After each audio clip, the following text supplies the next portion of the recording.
म्हणजे सानेबाईंनी काय केलं हे ऐकायचं होतं. आजचं व्याख्यान म्हणजे आपण काय करायचं हे असल्यामुळे कोणी येईल की नाही अशी त्यांना भीती होती. पहिलं कारण ते, आणि दुसरं आम्ही बोलणार त्याच्यामुळे दातारांचे पहिली षटक झाल्यानंतर काय होईल पुढे असं एक चिंता होती. पण मला वाटतं ती चिंता साधेपणाने दूर झालेली आहे असं एकूण निरीक्षण आहे. तर मला वाटतं इथे मी म्हणजे माझ्या बाजूने थांबतो आणि आपल्यापैकी काहींना मुद्दाम काही गोष्टी सांगायच्या असतील, आमचे शीघ्र कवी मित्र सचिन पुणेकर आहेत, त्यांनाही काही सांगायचं असेल. सर आपल्यालाही संपर्कात मॅडम केव्हा कशा आल्या, तर मला वाटतं एक उजळणी होऊन जाईल तोपर्यंत. आणि साधेपणाबद्दलच बोलायला हवं असं नाही, पण सानेबाईंविषयी आलेले अनुभव निश्चित एक 5-10 मिनिटं आपण ऐकू शकतो. म्हणजे कुणी आता सांगावं, आपल्यापैकी किती जण प्रत्यक्ष भेटले सानेबाईंना? बरेच लोक आहेत. मग काय तर एक एक अनुभव, तर ते तेवढी माझी खात्री आहे की ते इतक्या साध्या नव्हत्या की अनुभव आला नाही. म्हणजे काही ना काही अनुभव गाठीशी घेऊनच त्या वाड्याबाहेर पडलेले आहेत सगळेजण.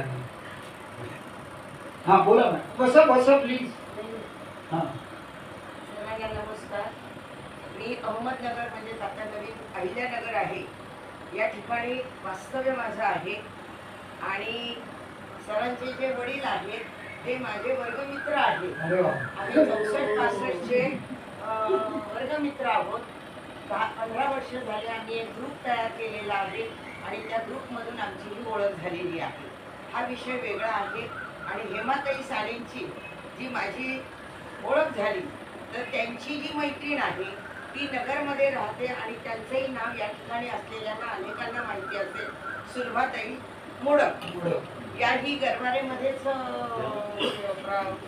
प्राध्यापिका होत्या, त्या नगरलाच राहतात आणि त्यांच्या माध्यमातून मला हेमाताई साळेंचा पत्ता मिळाला, नंबर मिळाला. आणि मी रवी शिंदीकर आणि आमचा एक सुधीर शिंदे आणि माझी एक सून, अशा आम्ही त्यांच्याकडे गेलो होतो.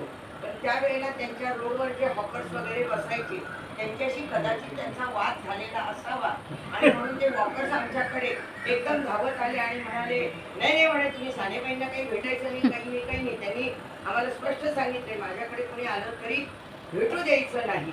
आणि आम्ही अतिशय निराश होऊन मी पुन्हा अहमदनगरला गेले. आणि त्यावेळेला सुलभाताई मोडक यांना मी सांगितलं, म्हटलं सुलभाताई की आम्हाला काही हेमाताई भेटल्या नाही. तर त्यांनी त्यांना फोन केला हेमाताई साळेंना आणि मग त्यांनी ताबडतोब त्याची दखल घेतली. बाहेर एवढी मोठी काठी त्या हातामध्ये घेऊन आल्या आणि त्या हॉकर्सना सांगितलं की उद्या माझा खून जरी कुणी करायला आलं तरी त्यांना अडवायचं नाही, कारण की ते माझ्या प्रेमापोटी येतात. आणि मग आम्हाला त्यांची भेट झाली. आणि मग ज्या ज्या वेळेला मी पुण्याला येते त्या वेळेला त्यांची भेट घेते आणि मला एक चांगलं प्रेरणास्थान मिळाल्यासारखं होतं. मी त्यांची फार ऋणी आहे. सचिन काहीतरी बोल. सॉरी मी कविता नाही, कविता तुला आजेत काय होईल सर. अर्थात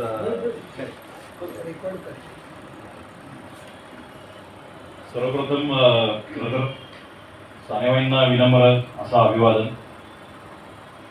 तसं महेश आता या ठिकाणी म्हणला की मंदार वर्षा कदाचित त्यांचे थेट विद्यार्थी, पण आम्ही त्यांचे खऱ्या अर्थाने थेट विद्यार्थी. कारण का ज्या पद्धतीचं कळत नकळत संस्कार हे सानेबाईंनी आमच्यावर केलेले मला अजूनही आठवतंय. मंदार इथं आहे, मला माहित नाही मंदाराने तो किस्सा काल सांगितला का नाही, पण मला तो सांगायला आवडेल की मंदार त्याचं भोर तालुक्यामधलं त्याचं नायगाव हे त्याचं गाव, आणि तिथनं तो एक वनस्पती घेऊन आला होता. आणि तेव्हा मी आणि मंदार बहुतेक आपण बॉटनिकल सर्वे ऑफ इंडिया भारतीय का BS आहे MSc ला असताना, MSc ला असताना बरोबर, पण थोडं आता जरा विसरलं होतं. तर MSc ला असताना आम्ही 121 बुधवारपेठ त्या ठिकाणी त्यांच्या वाड्या त्या ठिकाणी गेलो आणि ती वनस्पती बाईंसमोर ठेवली. अर्थात आत नव्हतो आम्ही त्यांच्या प्रांगणामध्ये बाहेर बसलो होतो आणि ते म्हणलं की हे घ्या, ज्या व्यक्तीचं आता महेशने उल्लेख केला थिओडर कुक, त्याचा फ्लोरा त्यांनी समोर ठेवला. म्हटलं मॅडम कमीत कमी आम्हाला फॅमिली तरी सांगा. ते म्हटले मग सर सांगितलं की फॅमिलीचं नाव सांगितलं की ते झाड सहज ओळखते. ते म्हणलं तसं नका करू. म्हटलं डायकॉट आहे, मोनोकॉट आहे, म्हणजे एक जळी आहे, द्विदळी आहे, ते तरी सांगा. ते म्हणजे तेही मी सांगणार नाही. तर म्हटलं ते तुम्हीच शोधा. म्हणून मला आणि मंदारला बसवलं आणि थिओडर कुकचे 3 व्हॉल्यूम ते आमच्या समोर ठेवले. म्हणले बघा आता. तर आम्ही ते बघत होतो, डोकं तेव्हा केस होते आणि ते सगळं चाललं होतं की कुठली बाबा मंदारला विचारत होतं काय तुला काय कळतंय. आम्ही बऱ्याच गोष्टी आणि आमची विकेट ती गेलेली होती म्हणजे विकेट की. आणि नंतर तेव्हा सानेबाईंनी आठवत आहे तुला धिरडं का थालीपीठ होतं, धिरडं होतं. आणि मग तेवढ्यात त्यांनी आज जाऊन आमच्यासाठी धिरडं गरम म्हटलं की हे गरम ते राहू द्या, आता तो खूप ठेवा जरा बाजूला, हे खाऊन घ्या पहिलं. मग ते धिरडं आम्हाला खाऊ घातलं. धिरडं खाल्ल्यानंतर कदाचित काय माहीत नाही, त्यानंतर आम्ही ते फ्लोरा रेफर करून आम्ही फॅमिलीपर्यंत आलो. आणि त्याचं नाव होतं, त्या फॅमिलीचं नाव होतं टॅक्केसी. म्हणजे त्याला इंग्रजीमध्ये लॅटिन भाषेमध्ये टॅक्का लिओपेंटालॉइडिस असं त्याचं शास्त्रीय नाव आहे. आणि लिओनॉटी, आता हे मला लिओनॉटी पेटोलायडिस हे त्या वनस्पतीचं नाव.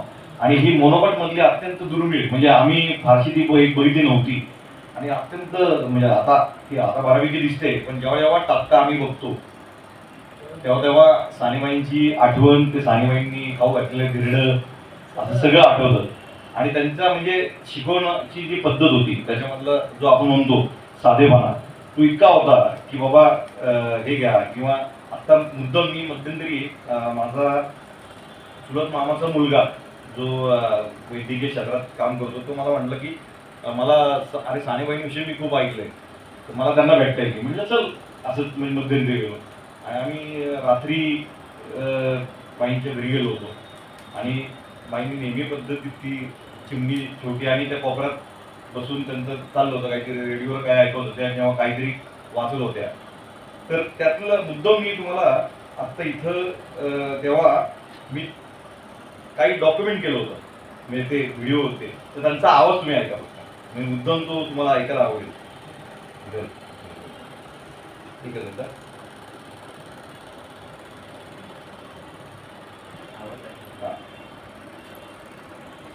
आणि कुठल्याही याची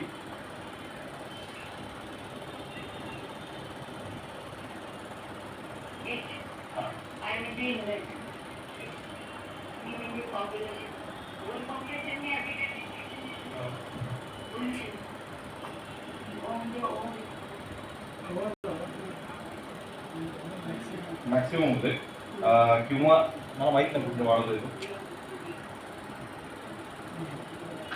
सचिन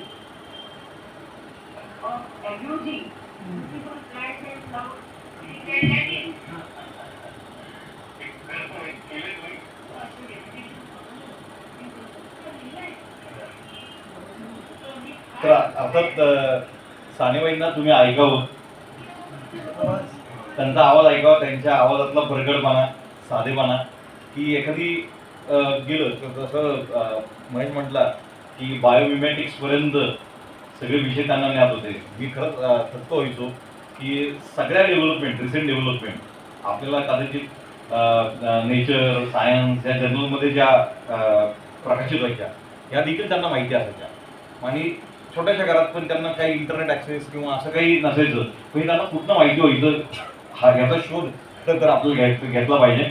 आणि सानेबाई म्हटल्या की ग्रामदैवत, तर आमच्या सर्वांसाठी ते ग्रामदैवतच होतं. आणि तांबडी जोगेश्वरी तुम्हाला माहिती की पुण्याचं ग्रामदैवत आहे, जसा कसबा आपलं ग्रामदैवत आहे, तशी तांबडी जोगेश्वरी म्हटलं की सानेबाई आम्हाला आठवतात. त्यामुळे जेव्हा त्या परिसरात जातो सानेबाई आवर्जून भेटत असतात, दिसत असतात.